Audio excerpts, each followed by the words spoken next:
Olá, meu nome é Sebastião Ernesto, eu sou médico anestesiologista e vou falar um pouco sobre fisiologia renal, esse vídeo sobre autorregulação.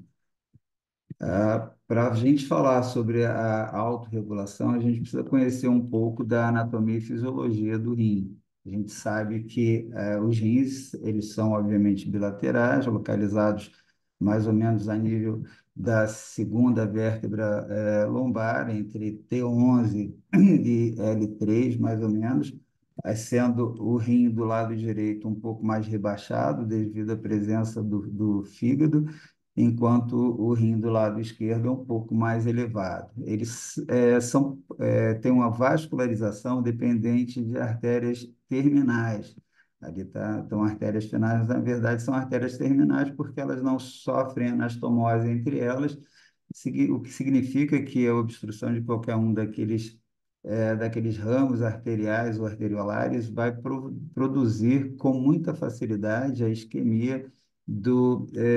da região irrigada, distal, aquele segmento obstruído. Então, são dois leitos que existem ali. A gente vai entender essa questão de dois leitos vasculares que se referem a um leito de alta pressão, que é o leito da circulação glomerular. Os capilares glomerulares são submetidos a uma pressão um pouco mais elevada, enquanto as arteríolas, principalmente as arteríolas peritubulares, fazem parte de uma circulação de baixa pressão.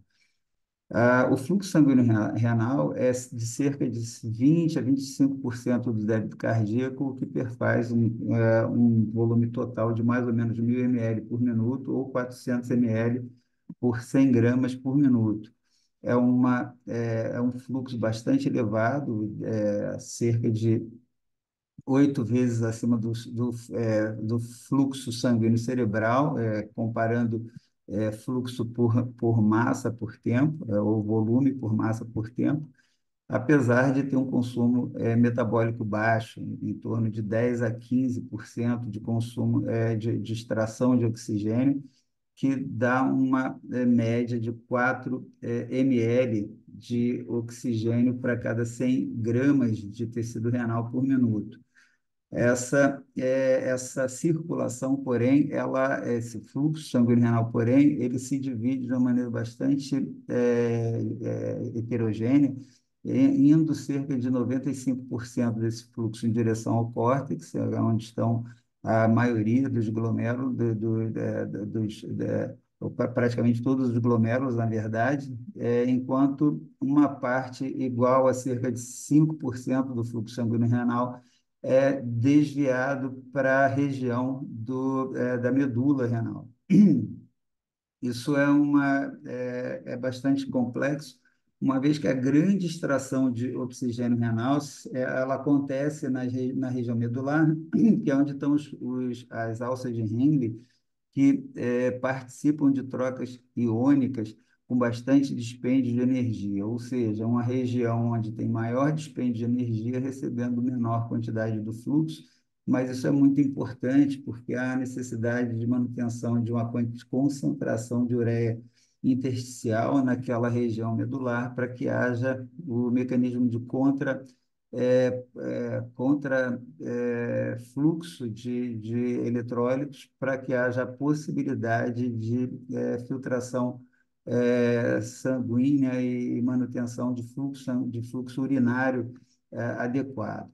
A autorregulação, que é a capacidade que tem todos os órgãos de manter um determinado fluxo sanguíneo para aqueles tecidos, frente a uma faixa de pressão arterial média ou uma faixa de pressão arterial sistólica considerada de segurança fisiológica. Então, em relação ao rim, a autorregulação se dá, ela acontece, ela é possível, é lógico, isso é variável segundo indivíduos e segundo idade, segundo patologias, mas uma média nos pacientes saudáveis de 75 a 170 milímetros de mercúrio é a faixa de autorregulação, é a faixa onde há a manutenção da autorregulação. O fluxo sanguíneo se dá através da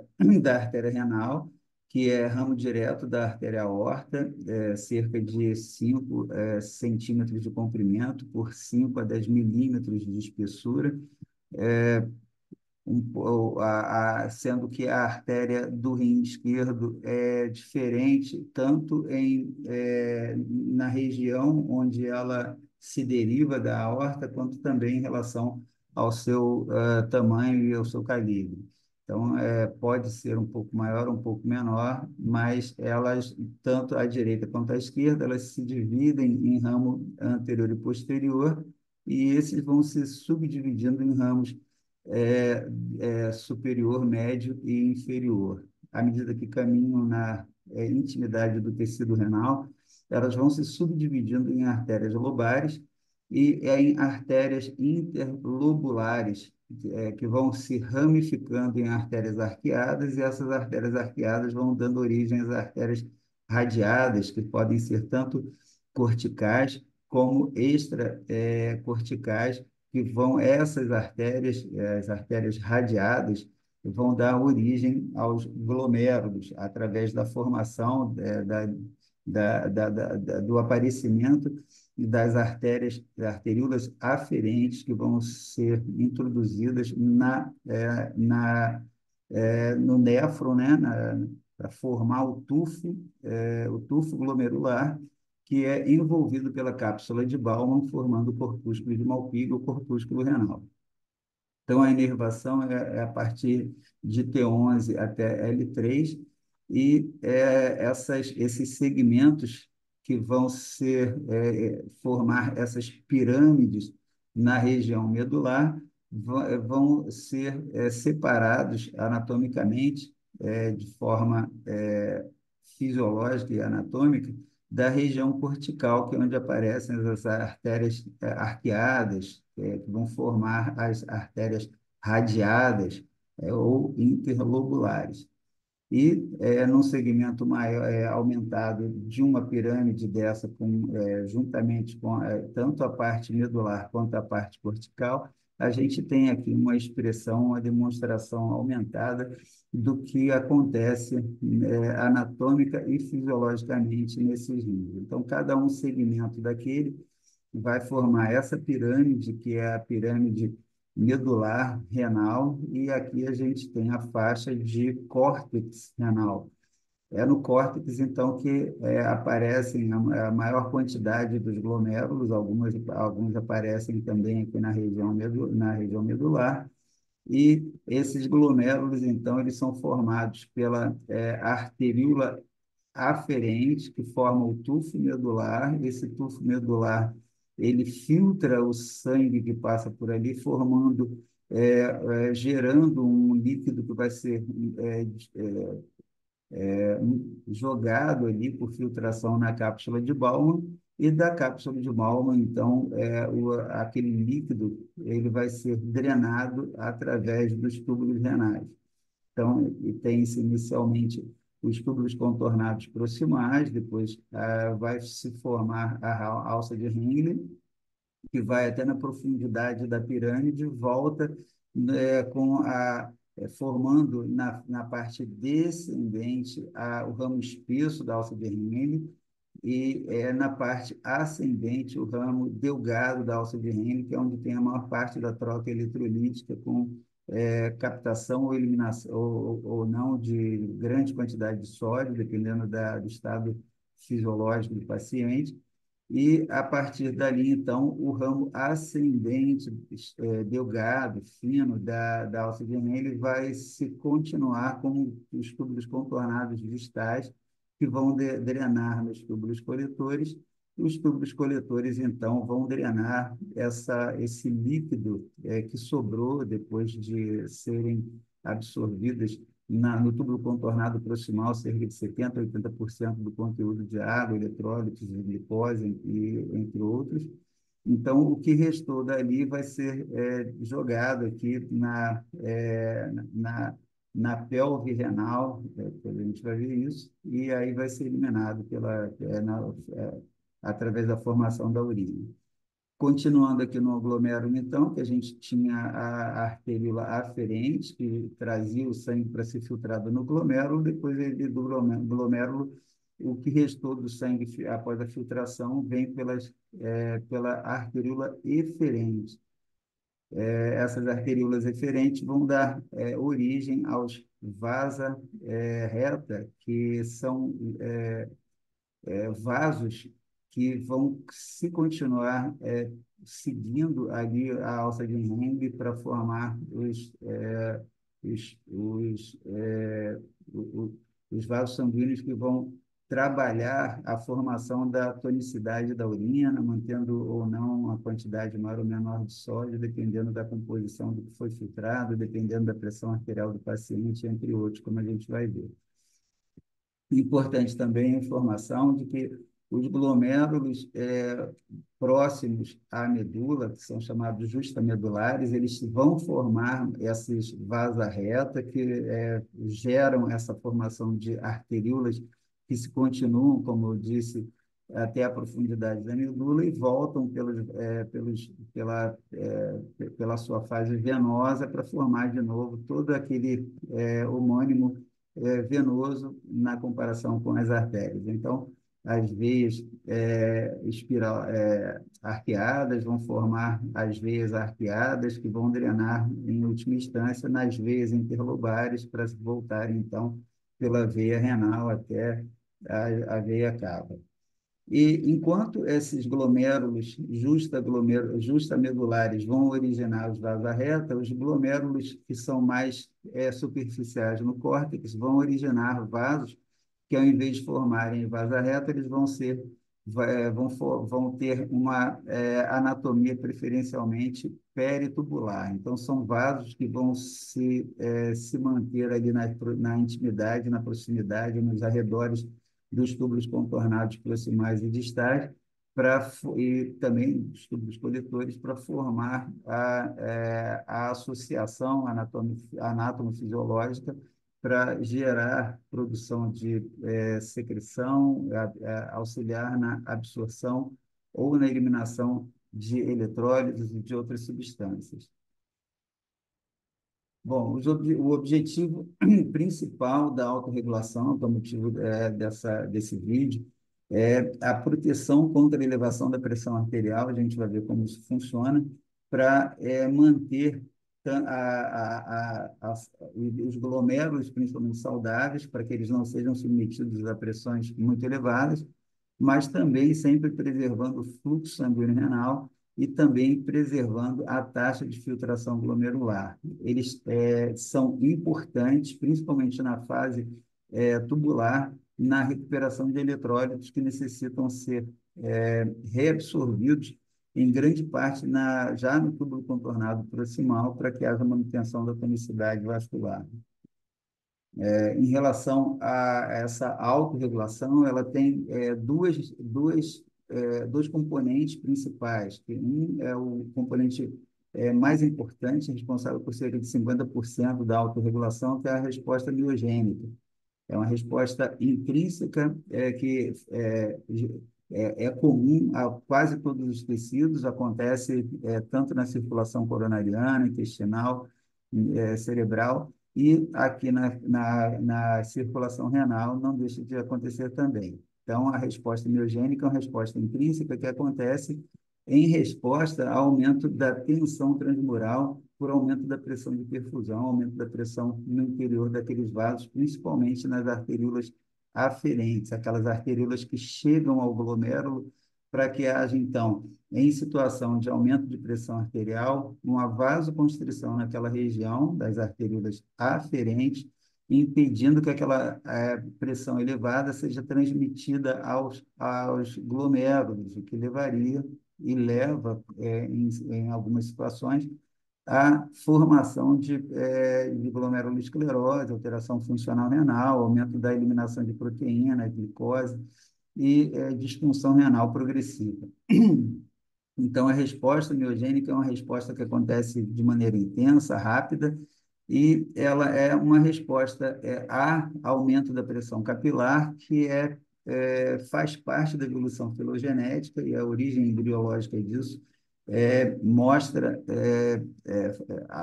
componentes genéticos, componentes cromossomiais que são importantes no controle dessa resposta. Existe um programa contrátil que é dividido, segundo a região, segundo os genes responsáveis por ela, em controle lento e controle rápido. Aqui a resposta miogênica é uma resposta rápida, renal, mas existem vários tecidos onde essa resposta ela é modulada de acordo com a evolução e a adaptação na evolução da espécie para que haja proteção renal e proteção dos tecidos. Então, existe na circulação cerebral, intestinal e pulmonar, mas a resposta miogênica ela pode ser, em alguns tecidos, submetidas à interferência maior ou menor das fibras simpáticas perivasculares, como na circulação intestinal, mas o que não acontece de maneira importante nem na circulação cerebral, nem na circulação renal. Lembrando que a circulação pulmonar também é submetida a esse controle, a esse programa contrátil genético, mas com manutenção de baixas resistências e que tem mais tendência à contração por hipóxia do que os tecidos extrapulmonares. Então, é uma resposta variável, que é variável de indivíduo para indivíduo e no mesmo indivíduo, dependendo de várias situações, inclusive a utilização de medicamentos, patologias, etc. Dessa forma, então, a gente tem a resposta miogênica como a principal resposta, mas, como eu disse, existem outros mecanismos de manutenção dessa autorregulação. De novo, a resposta miogênica é responsável por 50% do controle dessa autorregulação, cerca de 35% é controlado quando essa resposta miogênica não é adequada ou é insuficiente. Existe um feedback tubulo-glomerular que interage com a mácula densa, a gente vai ver o que é, fazendo com que haja um reforço naquela resposta na manutenção de uma proteção aos capilares glomerulares. Existe ainda cerca de 15% de interação de outros mecanismos pouco elucidados, mas que provavelmente têm relação principalmente com o óxido nítrico e talvez, ou em certas situações, com envolvimento da angiotensina 2 também. Mas cerca, então, de 50% do controle dessa autorregulação é uma resposta rápida, intensa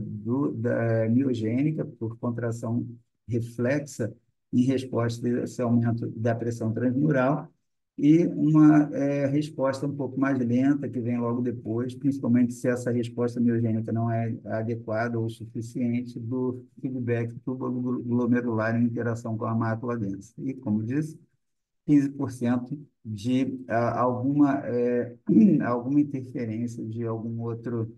mecanismo menos significativo. Existem algumas situações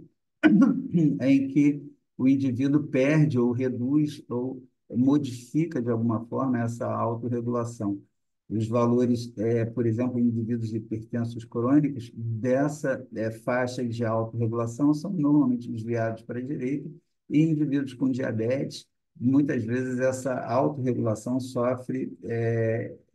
diminuição da sua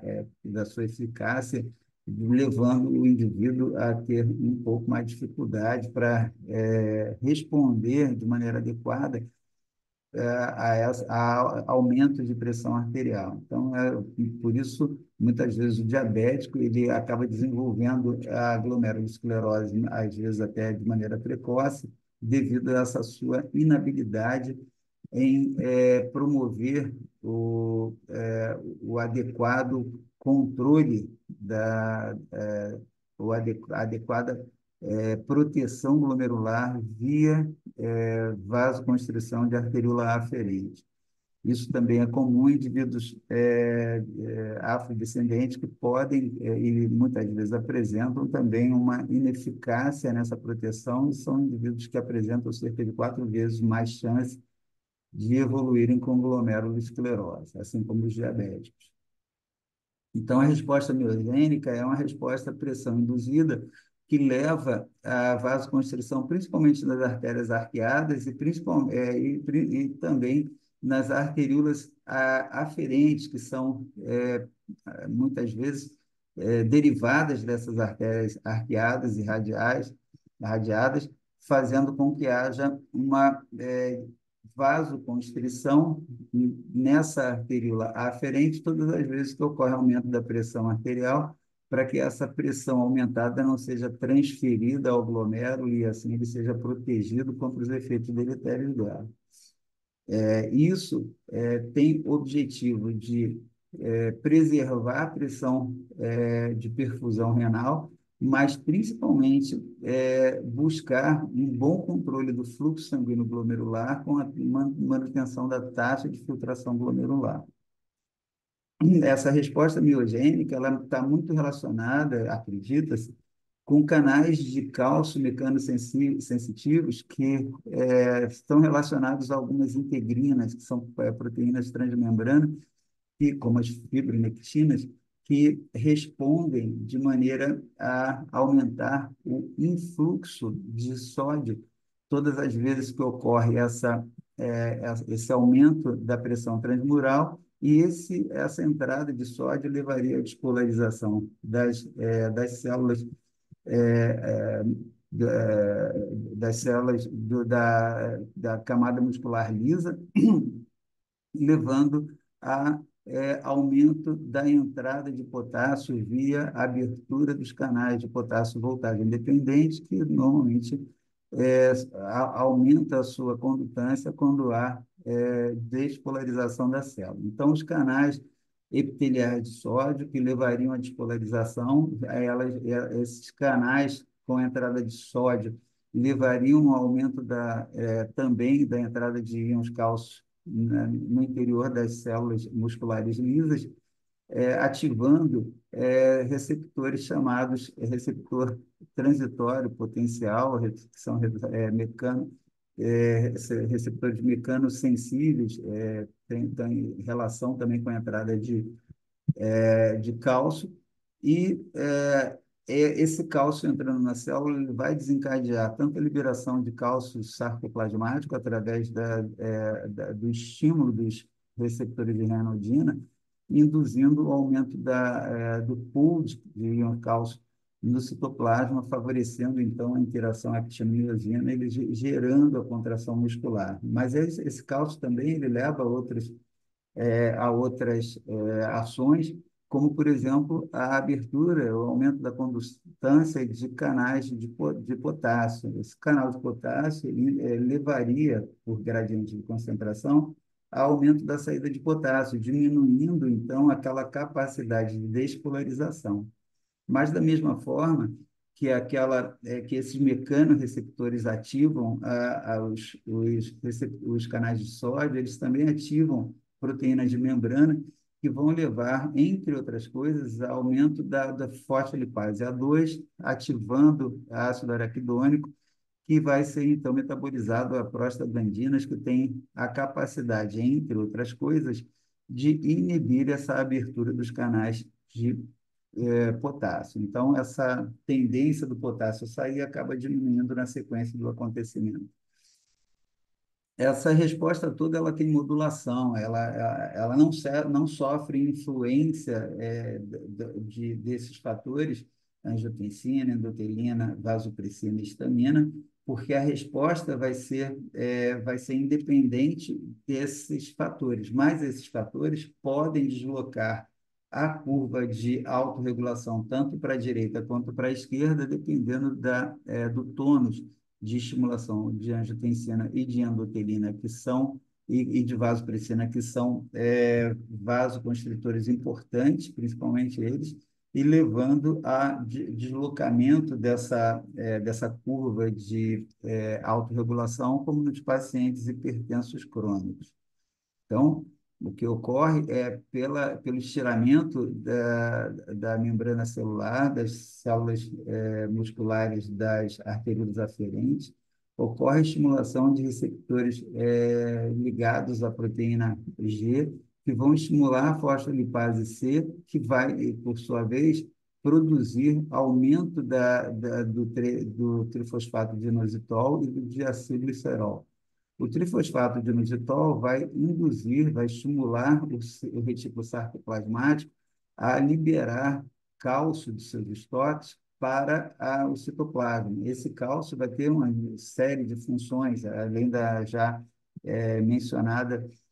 ação de gerar o acoplamento actina-miosina com a contração muscular, mas também ela vai ativar,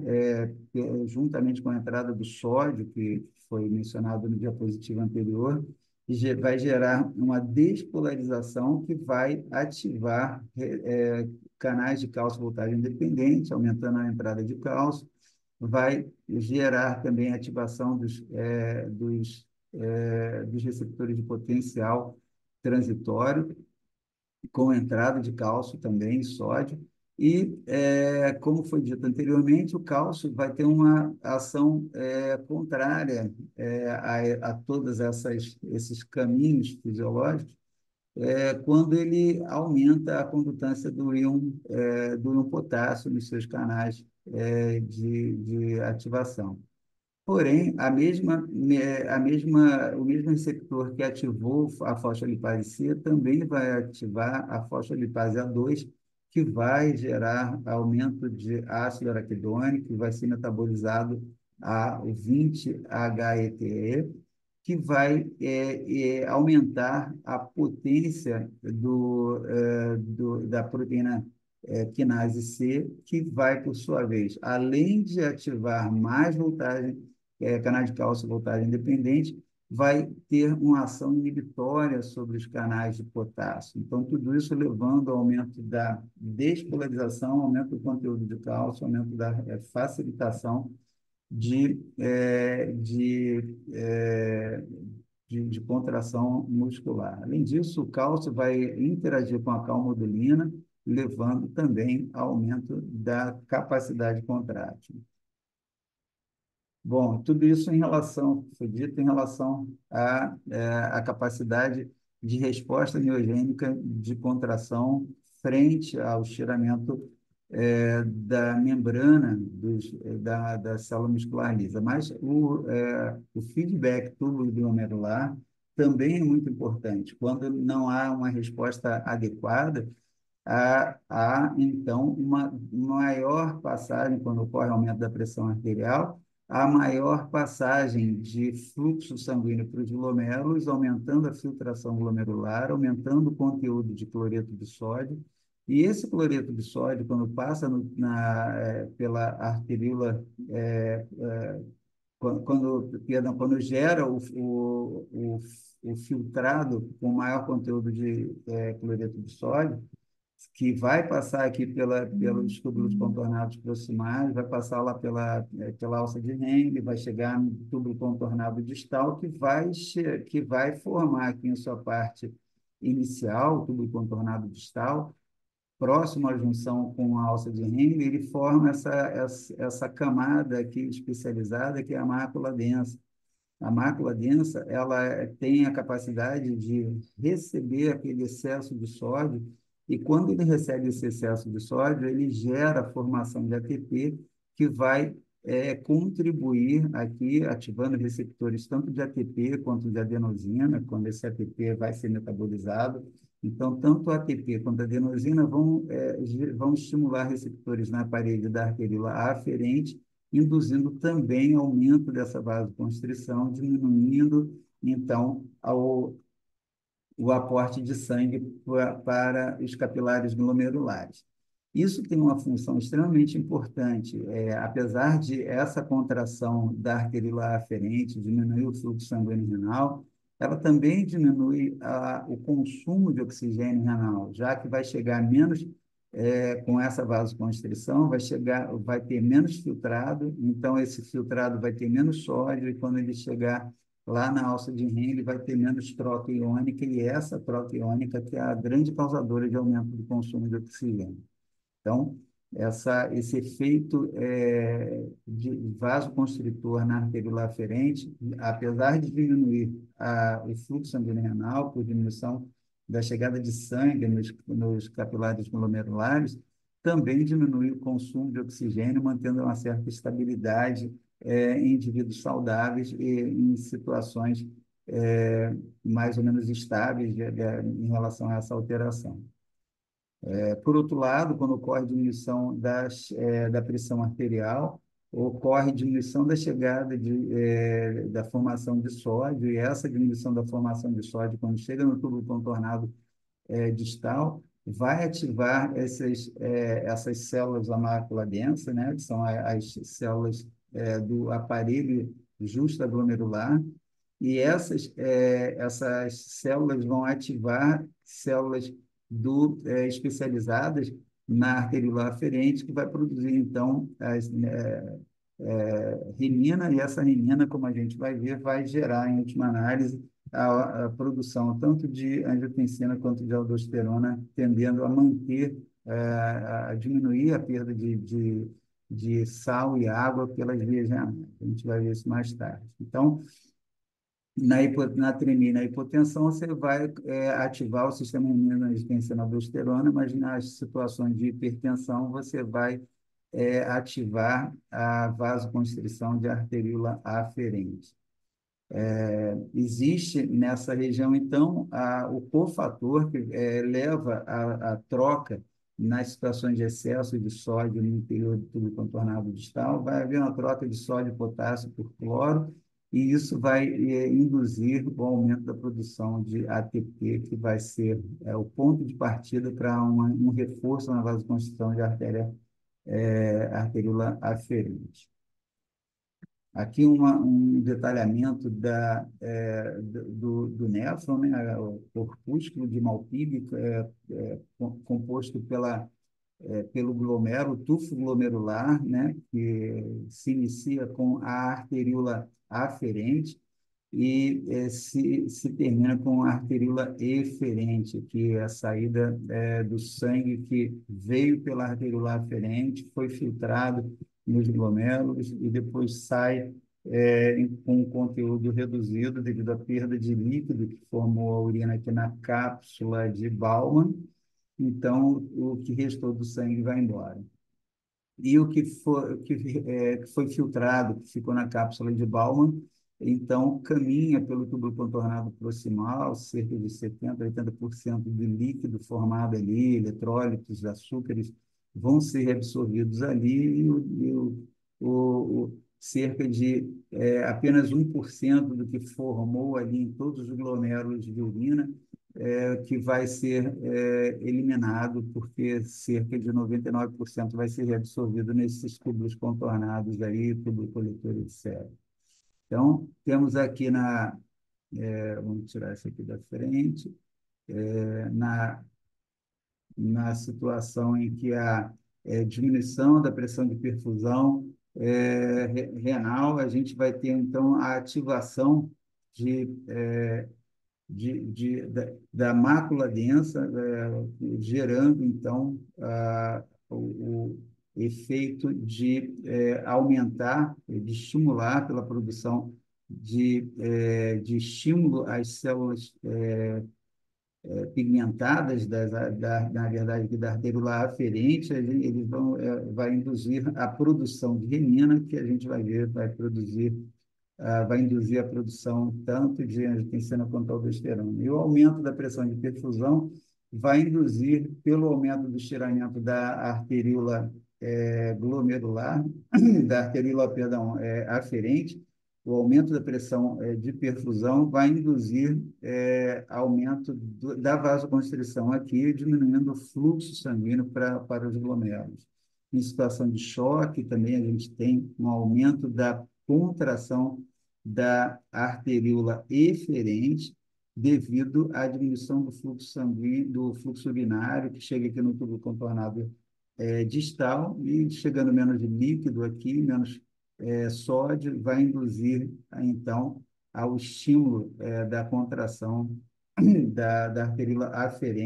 eferente, por aumento da produção de renina e angiotensina. Então, a gente tem que na hipertensão, a gente tem mais vasoconstrição de arteriola aferente. Isso tem o objetivo de, na hipertensão, impedir que seja transferida essa pressão aumentada para os capilares glomerulares, o que é danoso para ele. Enquanto na hipotensão e na hiponatremia, o que acontece preferencialmente é uma ativação e contração da arteríola eferente para manutenção da filtração glomerular e, apesar disso levar a maior perda de líquido, é importante que se mantenha a taxa de filtração glomerular para que haja eliminação de metabólitos e toxinas. Então, a, a hipotensão e hiponatremia vão estimular aqui a produção de renina, que vai gerar angiotensina e vasoconstrição de arteríola eferente. Então, temos aqui todas as interferências e efeitos de aumento de pressão, aumento de sódio, ou diminuição de cada um deles. Aqui, então, na situação em que há aumento da pressão arterial, houve aquela resposta miogênica, mas a resposta miogênica não foi suficiente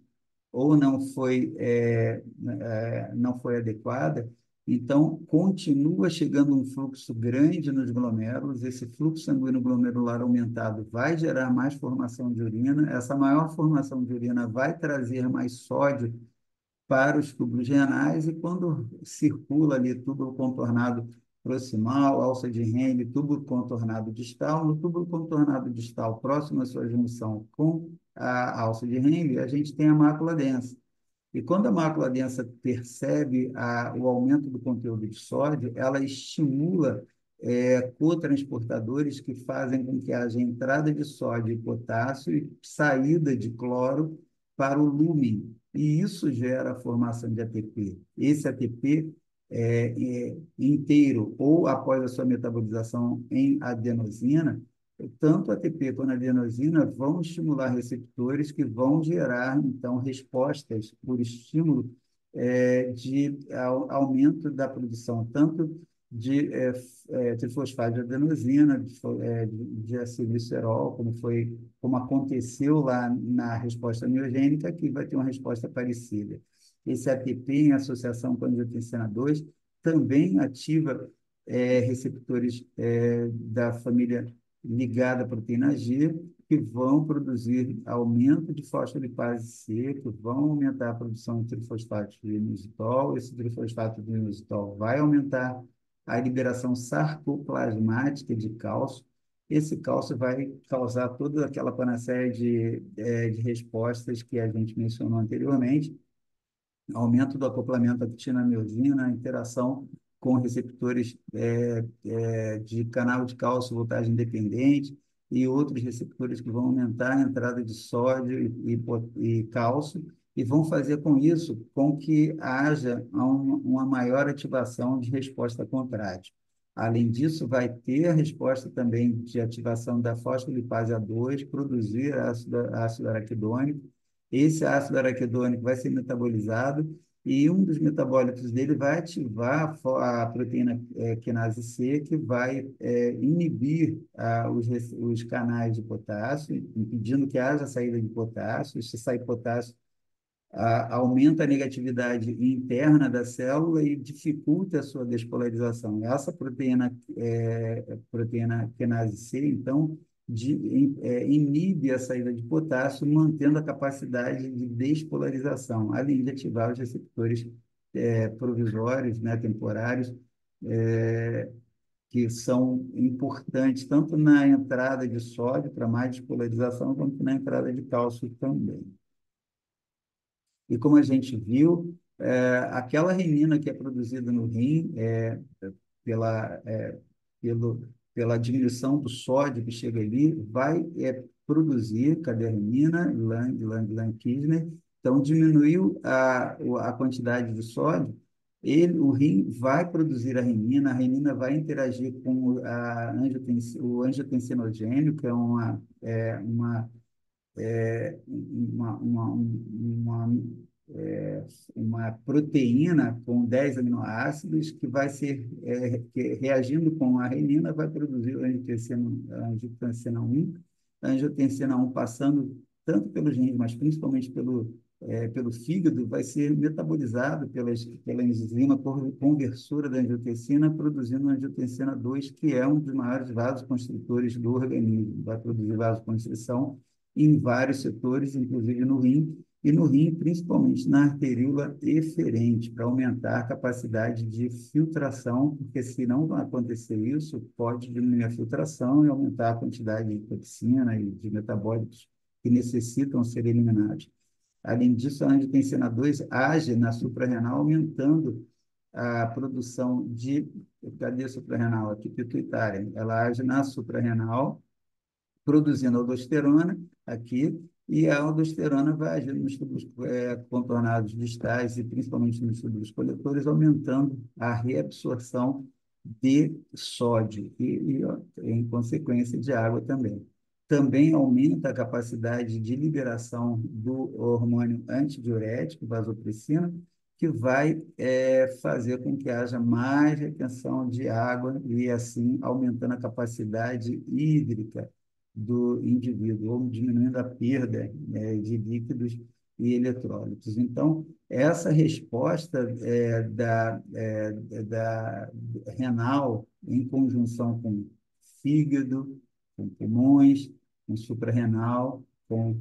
hipófise, tem o objetivo de restaurar ou de manter ou preservar, diminuir a perda de líquidos e eletrólitos. Então, a resposta do feedback túbulo-glomerular em mácula densa, ela pode acontecer e tanto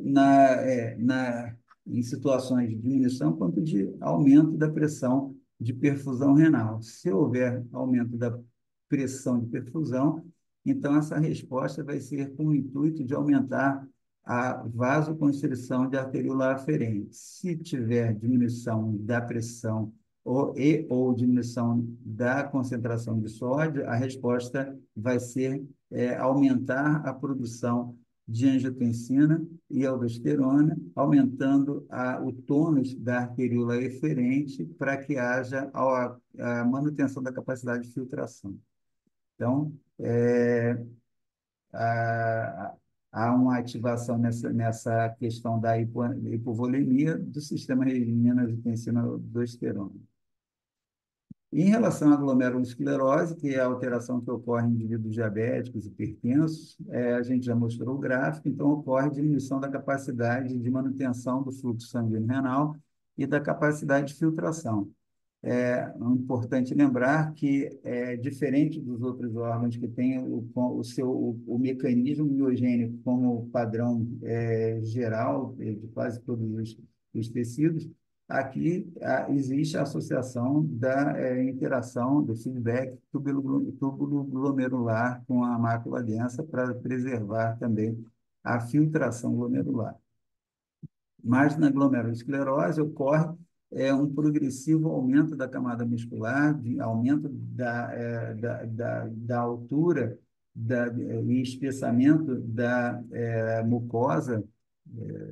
fazendo com que haja diminuição da luz interna, e se a pressão arterial se mantém durante muito tempo, de maneira muito intensa, ou diabetes progressivo, de maneira muito prolongada e muito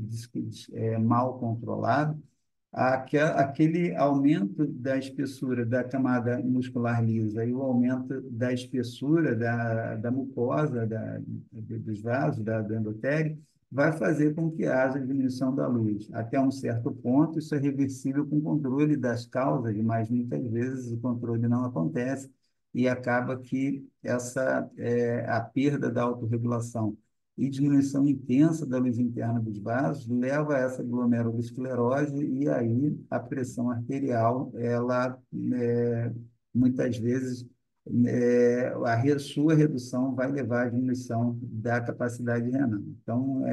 se o indivíduo está hipertenso, diabético, se ele começa a apresentar alteração importante, Se for em relação ao componente metabólico, é importante que seja corrigido de maneira rápida, mas se for o componente hipertensivo, que está determinando a alteração, mesmo que seja necessário a correção desses valores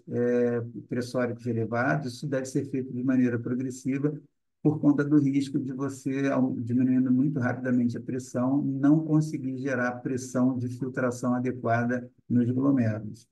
Mas, como disse, depois de um determinado tempo, a redução da pressão arterial já não leva mais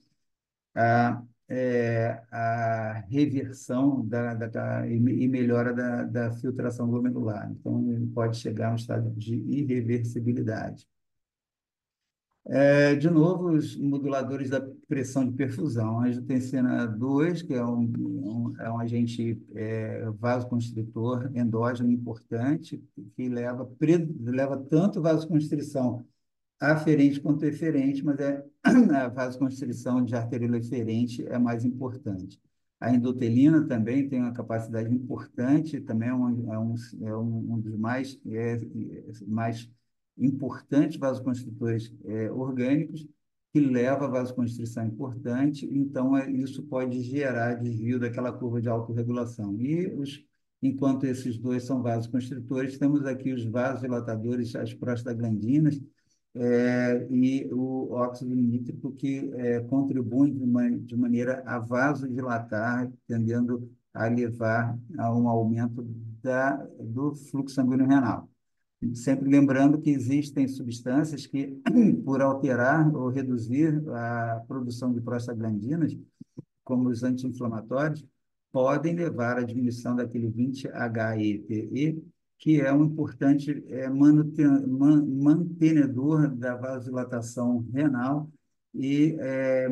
também importante na manutenção da capacidade de autorregulação. Sem ele, você não consegue bloquear o canal de potássio, e muitas vezes essa autorregulação ela não vai acontecer porque o indivíduo não consegue fisiologicamente despolarizar aquelas células devido à perda de potássio para o extracelular e manutenção de uma hiperpolarização da célula. Então, é muito importante a preservação da capacidade de autorregulação para a proteção dos glomérulos. E as espécies reativas de oxigênio, que também têm contribuição importante na preservação da fisiologia renal.